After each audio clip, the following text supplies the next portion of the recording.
discretion is advised.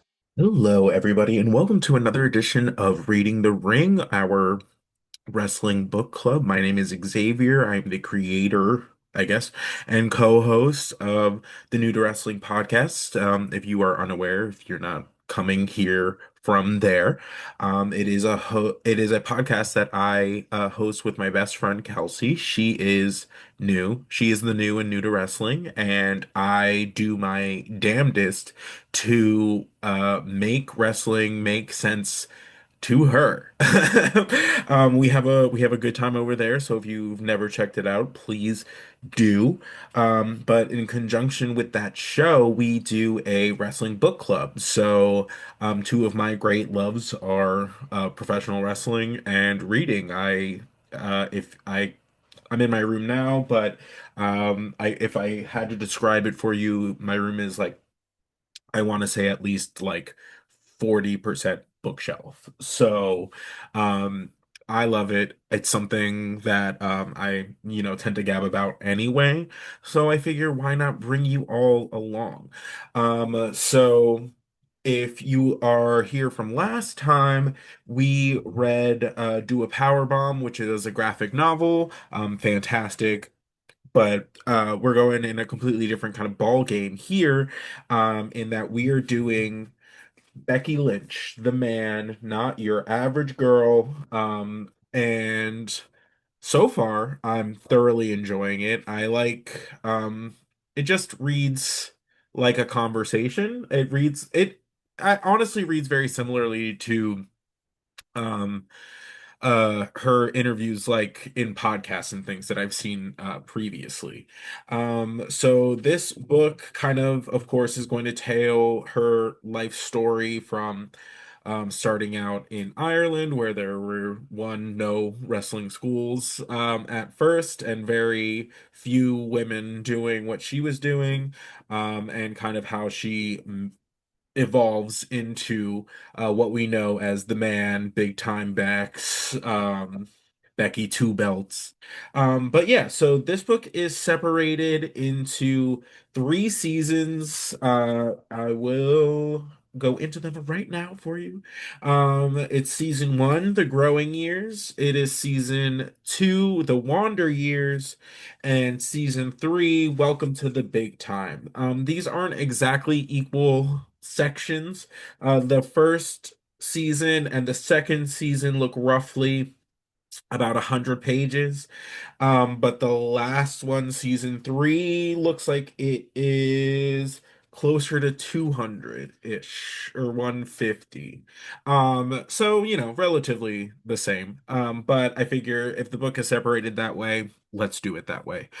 So this week was season one, The Growing Years. And I have a bunch of notes. Please forgive me if I kind of am all over the place. I didn't really take notes while I was reading because I'm not exactly the best with foresight per se. More that I was kind of scribbling like a madman from memory, and then just kind of poking through the book to jog my memory on certain things. So this is the first season growing up in Ireland. She shares a story about kind of like a bullying incident she runs into with kids in her neighborhood for being kind of a bigger girl. She was just kind of, yeah, she's just somebody who's very it seems very family focused. Her obviously, your family are your first kind of influences. She says her dad was very much like the dreamer of the family. Her mom was the realist, the workaholic, the one. So she attributes like her father for giving her the ability to dream big, but she attributes a lot of that work ethic to achieve her dreams to her mother. And although they butt heads a lot growing up, she now kind of understands where she was coming from and what she like sacrificed to keep her family going. Her parents divorced relatively early on in life, but if you had asked her or her brother Ricky, they probably wouldn't have been able to tell you, because her mom actually moved their father in back in with them after the divorce, which I imagine was a very tense situation, as she kind of references throughout the book. But they really would have been none the wiser. According to her childhood, she was very happy. Her mother worked as a flight attendant, so she got to travel at a young age, which is not always the most common thing in the world. So she describes a Christmas in New York, right out of Home Alone, minus the abandonment issues. But she attributes her love of wrestling to her brother Ricky. He, was a like a lapsed fan. They watched it when they were young. They get back into it. He gets back into it specifically around the height of the Attitude Era. Bing, bing, bing. If you're a big fan of the Attitude Era, watch our show. I'm showing Kelsey the Attitude Era right now. Um, and so it's right when the WWF is beginning to be cool again. It's no longer super taboo to say that you like it. You're flipping the bird, you're telling your teacher to suck it, all that good stuff. And she remembers her attention being caught by Mick Foley in particular. And boy, if there is something that we relate to on this show, it is a shared love of Mick Foley, Nicholas, that guy, dude love, mankind, Cactus Jack, w- promos for days. We love Mick Foley. And obviously Becky did too. She could not kind of pass the room without kind of stopping to see what he had to say. There was something about the way that he was an atypical kind of wrestler. He didn't look like everybody else. He didn't sound like everybody else. But he was believable. And that was something that was a little bit more achievable. To a lot of people. So uh she kind of like was a begrudging fan. But she ends up tagging along with her brother because there is a school opening up, kind of via like NWA Ireland, is what they're calling it. It's going to be opened by Paul Tracy and Fergal Devitt, better known as Finn Balor, which is insane. And I kind of knew this just from knowing, bits and pieces of Becky's story, but this is just something else. Um, so they don't even have like a wrestling ring. They're just like wrestling on like, collegiate mats at first. She has to lie about her age because she's too young to actually do it. Her brother doesn't want her to, follow him around, obviously, as you do when you're an older sibling. But she does anyway. She lies. And just the way that she kind of goes about these sorts of things is just it's very amusing to read, because she's funny. She just kind of brings you along the journey in a kind of very easy to follow way. It makes sense. Obviously, right now it's chronological, it's very early days stuff, but you really get a sense of who she is under the character, which is a lot of fun to see because, you know, we get what we're presented on television. So to get to kind of hear a different voice of a character we know and see on TV all the time is very refreshing.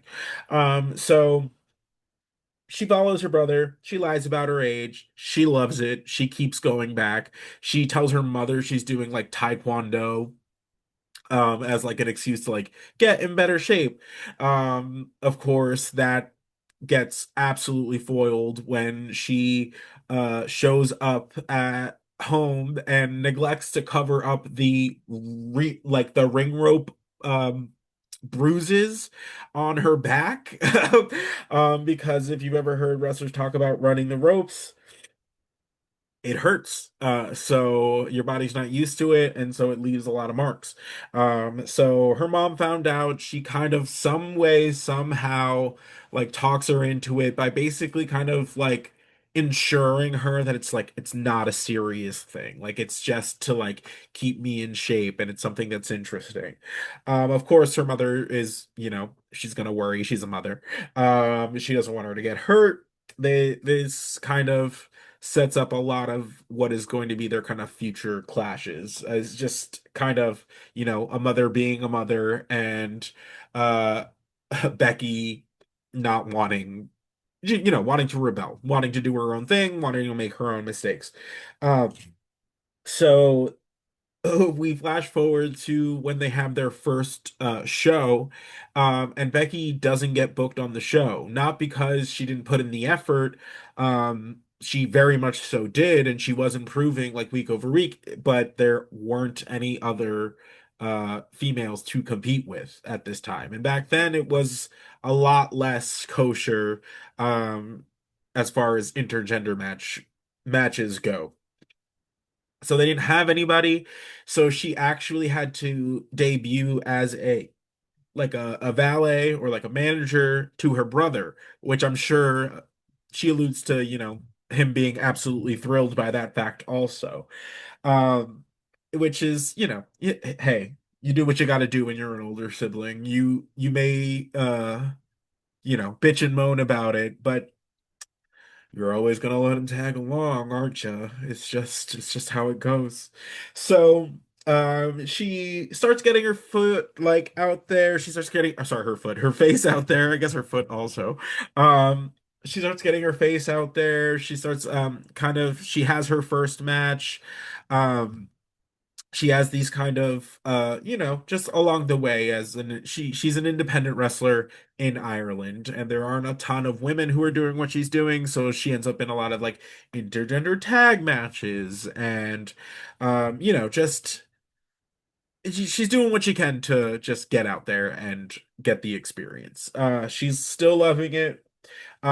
She gets the opportunity on a show to work with Jim the Anvil Neidhart, and she accidentally kicks him, like not the way that she was learned to kick. He gets, of course, upset, like in the match, is like, that is not how you do how we kick people. And then she after the ordeal gets through the match and goes up to like apologize to him, which she does like profusely, and then instead of continuing to be angry, he used that as an opportunity to teach her, which is crazy. During this time, she starts really developing this new goal of wrestling in Japan. Uh, she really didn't have a lot of like ambitions to head towards the WWE at this time.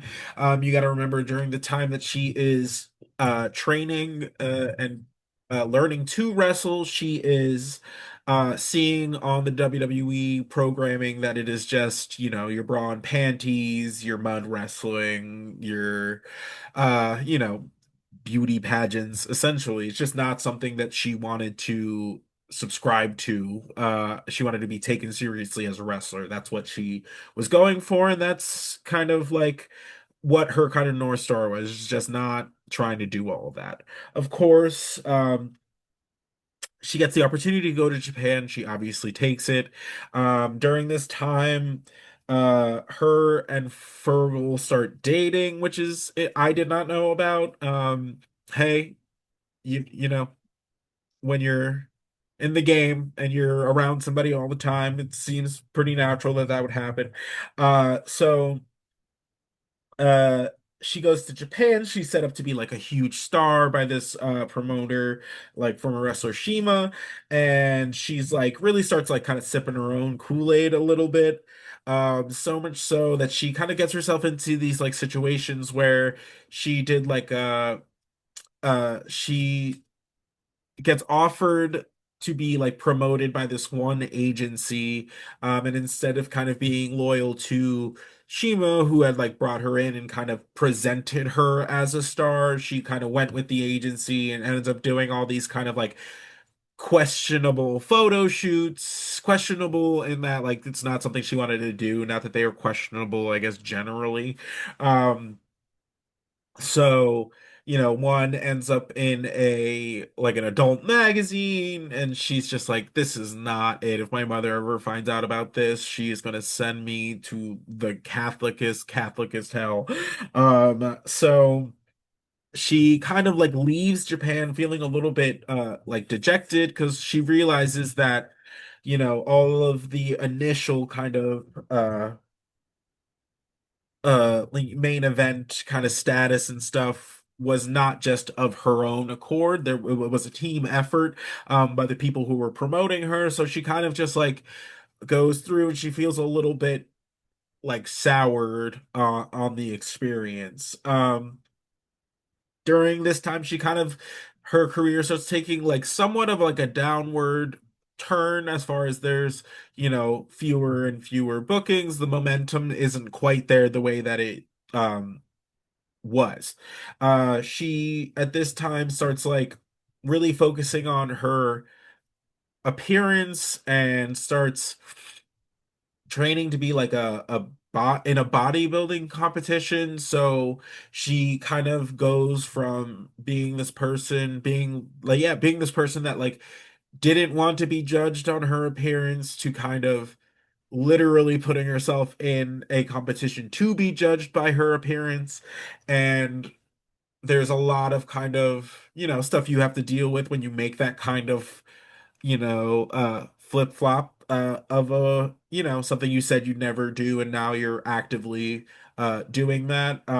In preparing for that show, um, and just kind of this time period, she develops an eating disorder, which is, it's not uncommon when you're kind of in these uh especially if you're in the television world, if you're in just anything where you're going to be where the kind of the first and foremost thing you're judged for is the way that you look. It's not uncommon for people to develop eating disorders.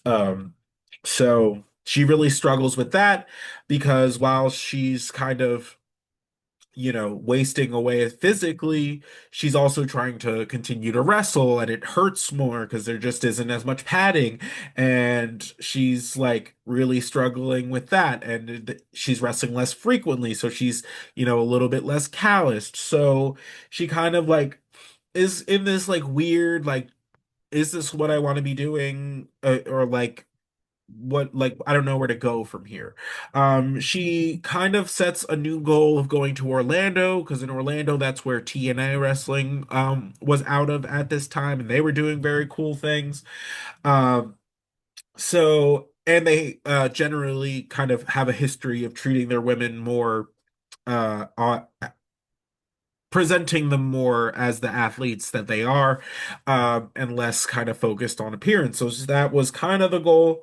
And she kind of literally like at one point like gets on like the plane to go, and she like does not want to go. She's like calling her mom, like, and her mom's just like, no, you can't come home. Like you kind of have like picked up and dropped a lot of these things in your life, and like this is not going to be like one of them. You have to kind of stick it out. So her mom won't let her come home, kind of going the tough love route. And then she eventually uses kind of uh a more minor injury as kind of an excuse to step away from wrestling. So that's kind of where I'm at so far. I'm literally only 100 pages in, but I read it in over the last 2 days. So I figured I would come on record this while it's fresh. I'm very much so looking forward to kind of these lost years in the middle. Like what do you do? Because I know she mentions in other interviews and things that she stepped away from wrestling for like 7 years or something like that. So, as somebody who's done a lot of job hopping, and things of that nature in an attempt to find out what I am passionate about. I think I'm going to be able to relate to these chapters quite a bit, so stay tuned for what I have to say on that. But that's it, guys. I'm really, really excited about this. I hope it continues to be kind of an easy read. I can't imagine that, her writing style is suddenly going to change up. But yeah, I'm really looking forward to it. It is, nice to read about somebody who has achieved such a level um that she has achieved. She's really broken a lot of barriers as far as like women's wrestling goes. But generally just being one of the most popular wrestlers out there right now. And the character she's doing right now, this like Donald Trump-esque troll kind of thing is so good. She's doing a fantastic job of creating another character for herself to kind of keep her uh her career fresh, but also elevating a lot of people along the way, which is just, you can't really get a better mark as far as like what's a great wrestler than somebody who lifts up everybody they're in the ring with. So I'm looking forward to it. My name is Xavier. This has been Reading the Ring, our wrestling book club. We're reading Becky Lynch, The Man, and I'll catch you on the next one. Bye.